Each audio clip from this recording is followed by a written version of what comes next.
అవి మనం పే చేయాల్సి ఉంటుంది. ఫైన్ పడతది. ఇప్పుడు వీటిని చూడంగానే ఏవైతే ఎక్స్‌పైర్ అయిపోయినాయో అవి రెడ్‌గా అయితే, ఏ దానిలోనైతే ఇంకా రోజులుంటాయో అవి గ్రీన్ ఉంటే, ఇవ్వాళనే గనక మనం పే చేయాల్సొస్తే డ్యూ డేట్ ఇవాళనే అయితే అది ఆరెంజ్ కలర్ ఉంటే బావుంటది గదా! మరి దానికోసం ఏం జేయాలి? దానికోసం మనము కండిషనల్ ఫార్మాటింగ్ ఉపయోగిద్దాం. ఇక్కడి నుంచి ఇక్కడి వరకు సెల్స్ సెలెక్ట్ చేసుకున్నాం గదా! రిబ్బన్‌లో మనం కండిషనల్ ఫార్మాటింగ్ క్లిక్ చేద్దాం.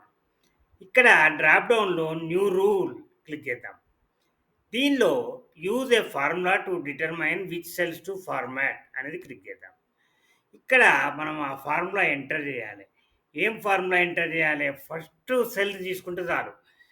B3 is equal to B3 greater than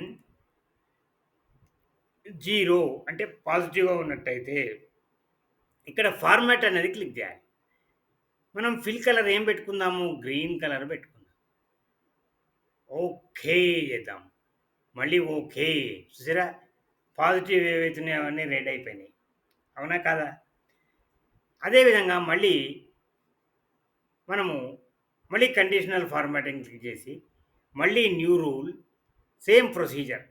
use a formula to determine మళ్ళీ ఈజ్ ఈక్వల్ టు ఏంటిదది? B3 B3 is equal to 0. 0 అయితే ఏం కావాలి? ఏం కలర్ కావాలి? ఫిల్ కలర్ ఆల్రెడీ ఇక్కడ మనం క్లిక్ చేసి ఉన్నది కాబట్టి, మనం ఈ కలర్ సెలెక్ట్ చేసుకుందాం. ఇప్పుడు ఓకే క్లిక్ చేద్దాం. ఇప్పుడు ఓకే క్లిక్ చేద్దాం.